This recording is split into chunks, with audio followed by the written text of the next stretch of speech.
witnessing around to people I knew. We went off in the store and we started talking.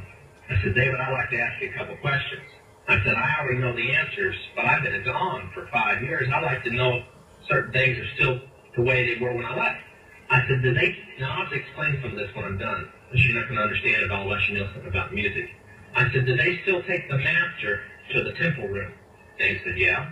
I said, do they still have the coven conjure demons into the master? He said, of course. I said, now, I got to know something.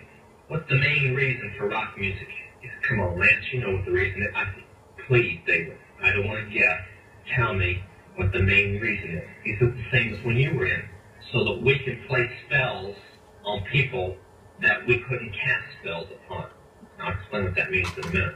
I said, okay, one last thing. I've been hearing that you must be an initiated witch now to get a record contract. He said, that's right.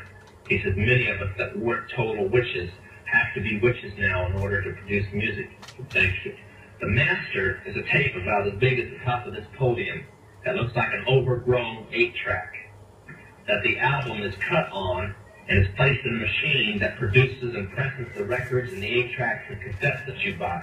After it's been recorded, it's taken in.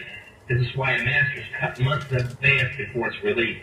On the full moon, it's taken in to a temple room about the size of this auditorium that is in every one of the major music companies. Behind locked doors up in the executive office. And it's placed on an altar sitting in the north of the room and a pentagram engraved in the floor. And 13 hand-chosen witches and wizards and a coven come in and conjure a principality or a power up, usually Regia or something like that, and order him to tell the demons under him to follow every record and every tape coming off of that master. As I tell many Christian parents, you can go home and count your kids' records, probably yours too, and count how many demons at least are there. If that's too hard for you to believe, I'm sorry. That's why they do it. Now listen to me. This is why rock music's addicting. Have you ever seen kids that got rid of their music? They go around like this.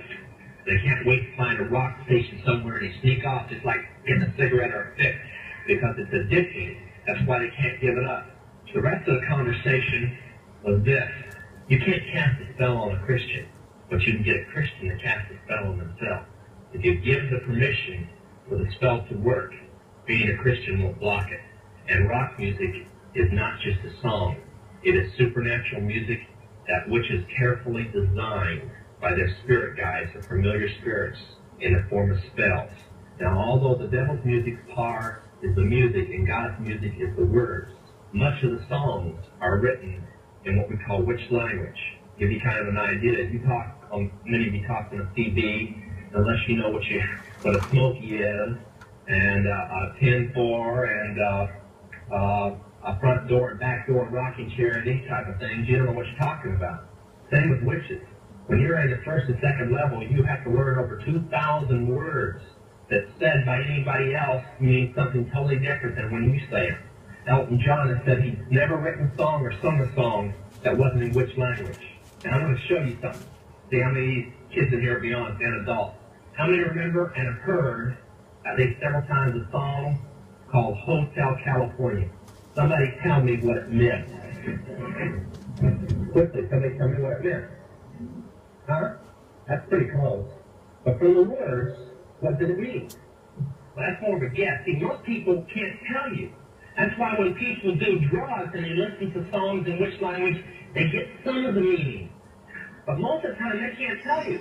Stop and think how many songs are out there that you really like, and you don't have any idea what the person was talking about. Beyond the Yellow Brick Road, how about The Destroyer by Kiss? Can anybody tell me what it's about? Kiss said in it, kids, kill your parents. It's talking about Helter Skelter. Beatles sung Helter Skelter in which language? Nobody knew what it meant. Manson did because he belonged to the process. Helter Skelter is a several thousand-year-old word.